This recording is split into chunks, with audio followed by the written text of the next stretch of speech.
this, y'all. I gotta play this, y'all. I gotta play this because this is important. Even though I don't like this motherfucker, it's a reason why I have to play this shit. See, notice he said he don't like him, but he likes him when he needs to use what he said to create a dubious argument against Terence Bud Crawford. This is how the Spence defense team move. And when a lot of this shit I said went over y'all head. You know what I'm saying? When Bud was out here going to fights with Mike Tyson and meeting up with Dana White and meeting up with 50 Cent and all these white folks and shit like that and taking pictures with them and shit like that, I let off something. I told y'all multiple times. I said that motherfucker is out here looking for a new pimp. Y'all might have heard me say that. He was looking for a new pimp. You understand what I'm saying? And so I also said, okay, now you see how the Terence Bud Crawford fanboy was created. Because of these Spence fanboys. Watch my video while I tell you guys how the Errol Spence fanboy created the Terence Bud Crawford fanboy. Because this is the way they talk about fighters that show you nothing but a good image in the public, that know how to conduct themselves in public, that's not getting drunk with rappers like Errol Spence doing with Yellow Beezy, not flipping the cars over, you know what I'm saying? Not making wild videos with you acting like you sweet and all that.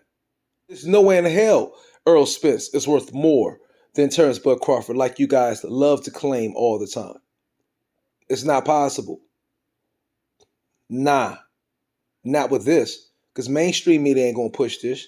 You could push this on some rap bullshit, but that's not gonna get you the 1 million+ pay-per-views.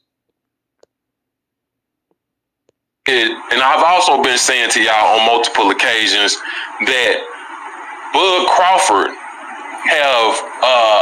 he didn't bring anything to the table. I said that Errol Spence had the chessboard and the chess pieces. I've said, and these are things that y'all have to take into consideration that I said. Errol Spence had the chessboard and the chess. He brought the WBO title and the doorway to Undisputed to the table. So that's a lie right there. That's a major lie right there. But let him continue. His pieces. I said Crawford, only thing he have to do is pull up and play. That's all he had to do. Okay? So look, and I'm going to tell y'all something else.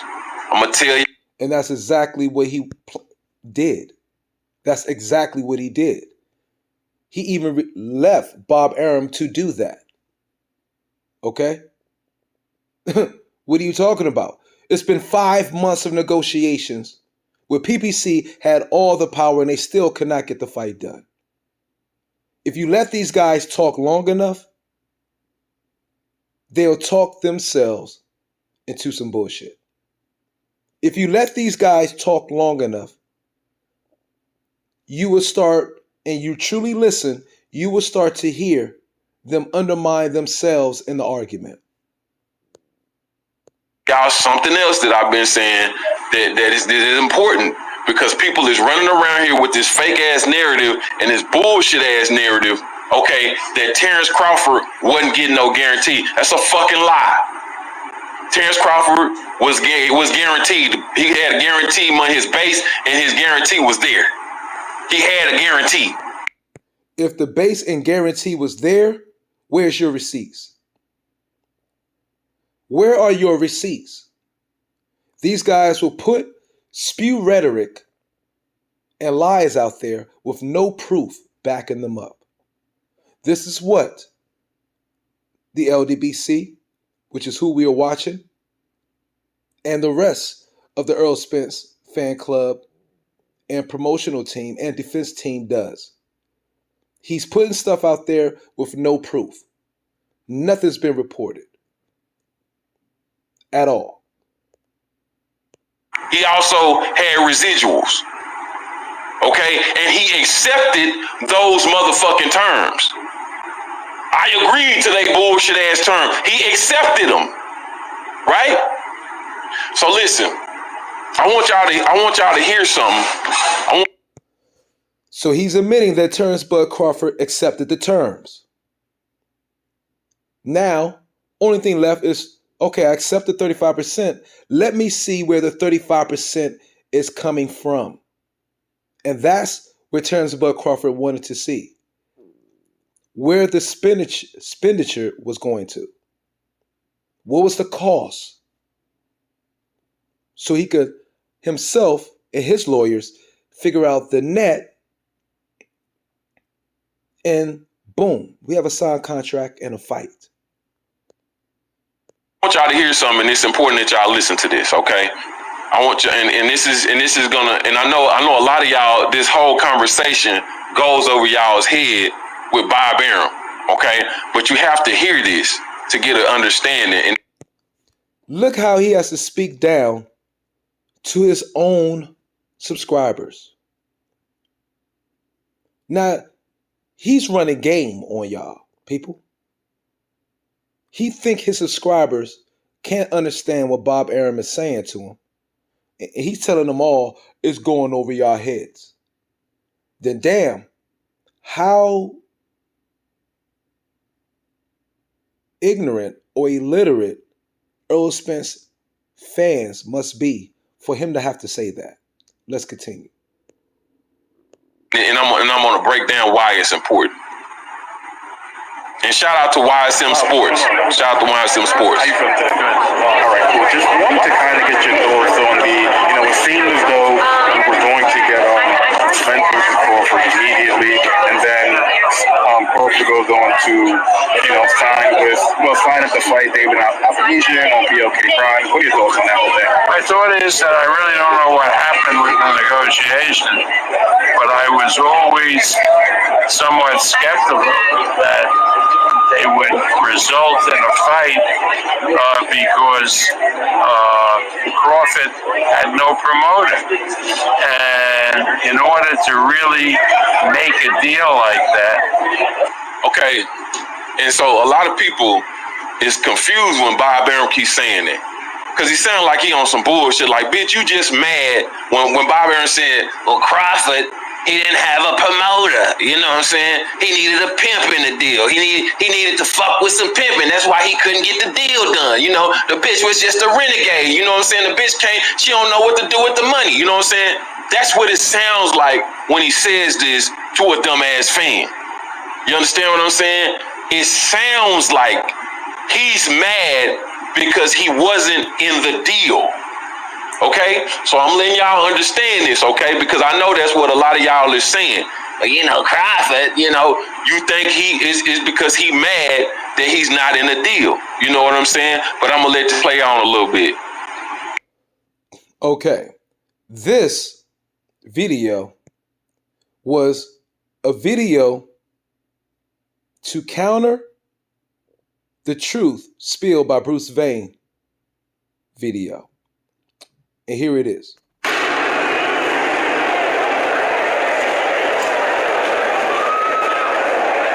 Bob Arum has came out and said that he is not surprised that the Terence Bud Crawford between him and Errol Spence did not get made. He said that Terence Crawford would have had a better chance to getting the fight made if he was still with Top Rank. Bob Arum goes on to say that you can't make a deal like that without a promoter.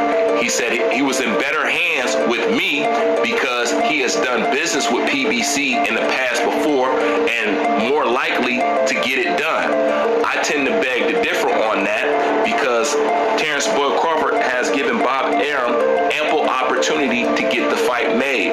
As a matter of fact, him re-signing with Bob Arum was contingent upon getting that fight made. So why wouldn't Bob Arum go ahead and get that done with Crawford versus rather than to talk about how he could have got it done made now that Terence Bud Crawford is a free agent? I tend to think that Bob Arum is sour that he's left out of the equation of one of the biggest fights in boxing rather than him able to make the fight, because I'm pretty sure if he could make the fight, he would have already had it made by now. Why re-sign with somebody and promise somebody something that you could not deliver? Why not just deliver it and keep your skin in the game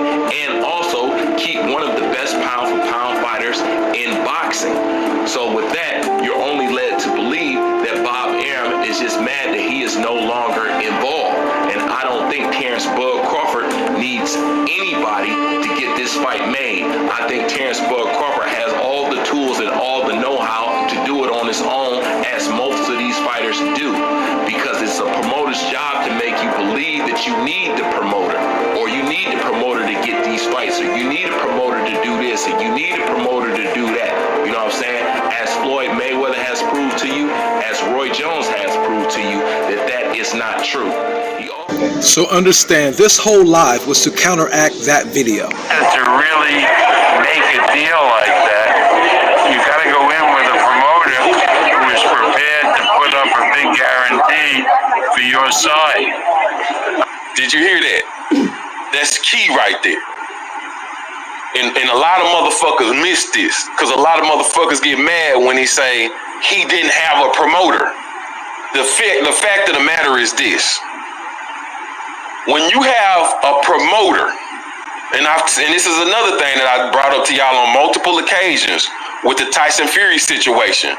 When Tyson Fury came to the table and shit like that, he came to the table with Frank Warren, but he didn't have no power in that situation. You understand what I'm saying? When he came to the table with ESPN and a network and his people, then he had a situation to where the network and the promoter from his side could give him the guarantee that he wanted. You see what I'm saying? He's spilling nothing but bullshit. Nothing but bullshit. If y'all believe this shit, you're a fool. You're a fool. When you come to the table with your own promoter and your own backing and your own materials and shit like that, then those people can make you a bigger guarantee, because that forces a situation to where they have to split the pot.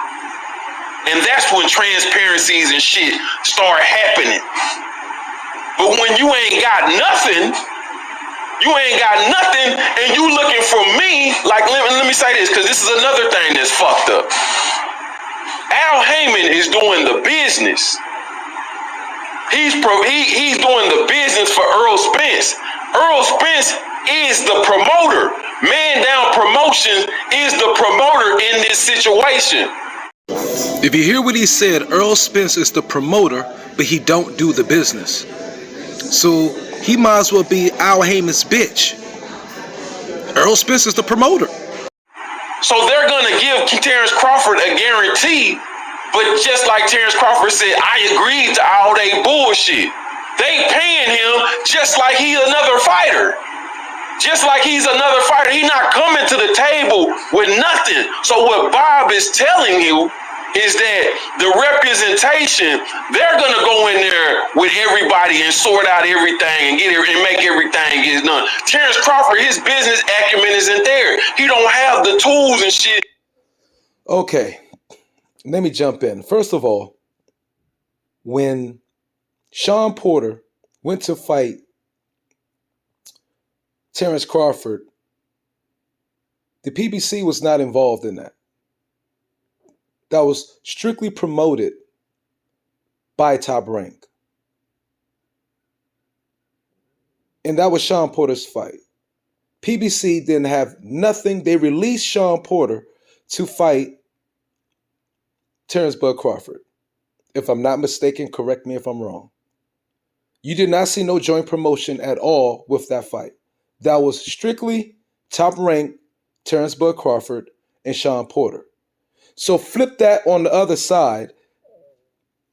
Right now, you got Errol Spence Jr., Al Heyman, the PBC, and Terence Bud Crawford.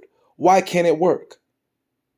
The same way it did when Sean Porter left the PBC to fight Terence Bud Crawford on ESPN and Top Rank. How come it doesn't work when Terence Bud Crawford leaves Top Rank, ESPN, and go to the PBC, Al Heyman and Spence, to make the same fight, the same situation, just on the opposite end?